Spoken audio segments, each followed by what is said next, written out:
রাত নামলেই পৃথিবীটা আর আমাদের থাকে না, এ কথা কি আপনি জানতেন? যখন চারপাশ নিঃশব্দ হয়ে যায়, আলো নিভে যায়, তখন কিছু অদৃশ্য শক্তি জেগে ওঠে। আজ আমি আপনাদের নিয়ে যাচ্ছি এমন এক ভয়ানক অভিজ্ঞতার ভেতরে, যেখানে শুধু ভূতের উপস্থিতি নয়, ঘটে যায় ভূতের সংঘর্ষ। এটি কোনো পুরনো কিংবদন্তি নয়, বরং সাম্প্রতিক এক রাতের ঘটনা, যার সাক্ষী আমি নিজেই। বাংলার লোককাহিনী আর বাস্তবতার মাঝখানে দাঁড়িয়ে থাকা এই গল্প আপনাকে প্রশ্ন করাবে, আপনি কি সত্যিই একা? ভিডিওটি শেষ পর্যন্ত দেখুন, কারণ কিছু গল্প একবার শুনলে আর। ঘটনাটি ঘটেছিল অমাবস্যার রাত। আকাশে চাঁদ ছিল না, তারাগুলোও যেন সেদিন ইচ্ছা করেই লুকিয়ে পড়েছিল। রাত তখন প্রায় 2:17। আমি তখন একটি ডকুমেন্টারি তৈরির কাজে বাংলার এক প্রত্যন্ত গ্রামে গিয়েছিলাম। নাম বলছি না, কারণ আজও সেই গ্রামের মানুষ এই ঘটনা মুখে আনতে ভয় পায়। গ্রামটার একদিকে শ্মশান, আর অন্যদিকে বহু বছর ধরে পরিত্যক্ত একটি পুরনো স্কুলবাড়ি। লোকেরা বলে, রাতে ওদিকে গেলে ফিরে আসে না সবাই। আমি এসব গল্পে খুব একটা বিশ্বাস করতাম না। ক্যামেরা, রেকর্ডার, টর্চ সব নিয়ে আমি একাই রওনা দিলাম। স্কুলবাড়ির সামনে পৌঁছাতেই হঠাৎ করে চারপাশের শব্দ থেমে গেল। না ঝিঝি পোকার ডাক, না বাতাসের শব্দ। এমন নিস্তব্ধতা আমি জীবনে আগে কখনো অনুভব করিনি। হঠাৎ ক্যামেরার ব্যাটারি 100% থেকে 65% নেমে গেল। আমি থমকে গেলাম, এটা সম্ভব না। ঠিক তখনই স্কুলের ভাঙা জানালা থেকে একটা ঠান্ডা বাতাসের ঝাপটা এসে আমার গা ছুঁয়ে গেল। কিন্তু বাতাসের মধ্যে ছিল একটা অদ্ভুত গন্ধ, পোড়া ধূপ আর কাঁচা মাটির। হঠাৎ করে আমি শুনলাম, ফিরে যা। কণ্ঠটা খুব কাছ থেকে আসছিল। আমি ঘুরে তাকালাম, কেউ নেই, কিন্তু আমার রেকর্ডার তখনও চালু ছিল। রেকর্ডারে আবার শোনা গেল, এটা তোমার জায়গা না। আমার হাত কাঁপতে শুরু করলো। ক্যামেরা ঝাঁকুনি খেল। ঠিক তখনই স্কুলের ভেতর থেকে একটা ভারী শব্দ, ধপ ধপ ধপ, পায়ের শব্দ। কিন্তু সেগুলো মানুষের মতো না। মনে হচ্ছিল যেন কেউ হাঁটছে না, টেনে টেনে আসছে। আমি পেছনে ফিরতেই হঠাৎ করে আমার সামনে একটা ছায়া, মানুষের মতো, কিন্তু মানুষের না। তার পা মাটিতে ছুঁয়েও না, চোখ নেই, কিন্তু তাকিয়ে আছে। ঠিক তখনই আরেকটা ছায়া স্কুলের ভেতর থেকে বেরিয়ে এল। দুটো ছায়া একে অপরের দিকে তাকিয়ে। হঠাৎ করেই চারপাশের তাপমাত্রা হঠাৎ নেমে গেল। আমার নিঃশ্বাস থেকে ধোঁয়া বেরোতে লাগলো। তারপর এক বিকট শব্দ, মনে হলো যেন দুটি অদৃশ্য শক্তি একসাথে ধাক্কা খেল। আমি ছিটকে পড়লাম মাটিতে।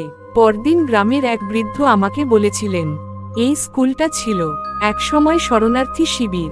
দুটি আত্মা এখানে বন্দী। একজন মারা গিয়েছিল অন্যজনের কারণে। তারা এখনো প্রতিদিন রাতে একই সংঘর্ষে জড়ায়। যে দেখে, সে আর আগের মতো থাকে না। আমি শহরে ফিরে এসে রেকর্ডিং চেক করলাম। ভিডিওতে দেখা গেল আমার পেছনে দুটি চলমান ছায়া, অডিওতে স্পষ্ট দুটি আলাদা কণ্ঠ একসাথে চিৎকার করছে। আর শেষে আমার কণ্ঠ নয় এমন এক আওয়াজ বলছে, তুমি দেখেছ, এখন বিশ্বাস করবে। আমি ভেবেছিলাম গ্রাম ছেড়ে শহরে ফিরে এলেই সব শেষ, কিন্তু ভয় কখনো জায়গা বদলায় না। ভয় মানুষকে অনুসরণ করে। ঘটনার 3 রাত পর আমি আমার ঘরে একা ছিলাম। ঘড়িতে রাত 3:11। হঠাৎ করে আমার মোবাইলের স্ক্রিন নিজে নিজেই জ্বলে উঠল।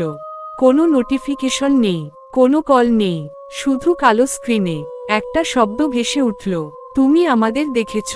আমি জমে গেলাম। ঘরের ভেতর হালকা ঠান্ডা পড়তে শুরু করল। এসি বন্ধ, জানালা বন্ধ, তবুও ঠান্ডা।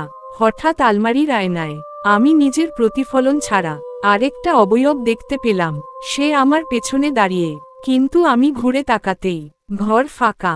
ঠিক তখনই ডান কানটার কাছে খুব স্পষ্টভাবে কেউ ফিসফিস করে বলল, তুমি মাঝখানে পড়ে গেছ।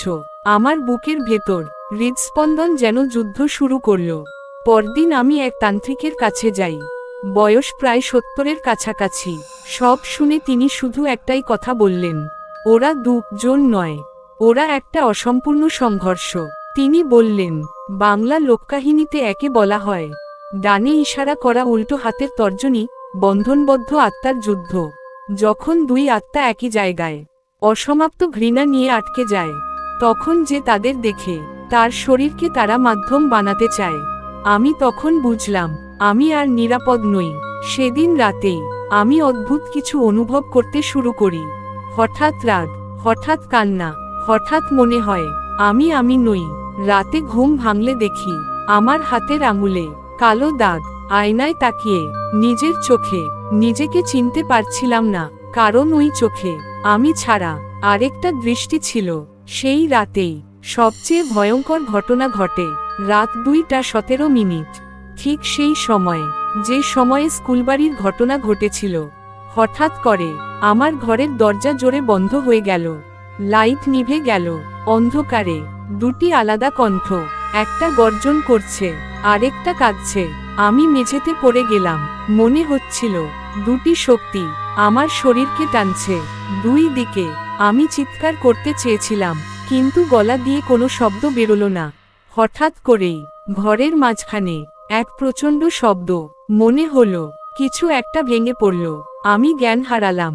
চোখ খুলে দেখি ভোরের আলো। ঘর স্বাভাবিক, কিন্তু আয়নায় তাকিয়ে আমি যা দেখলাম আজও ভুলতে পারি না। আমার চোখের নিচে দুটি আলাদা ছায়া, যেন কেউ এখনো আমার ভেতরে বসবাস করছে। তান্ত্রিক শেষবার আমাকে বলেছিলেন, সংঘর্ষ শেষ হয়নি, শুধু থেমে আছে।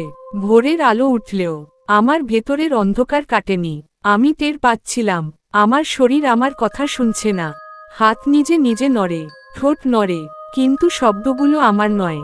হঠাৎ আমি নিজেই নিজেকে বলতে শুনলাম, আজ রাতেই শেষ হবে।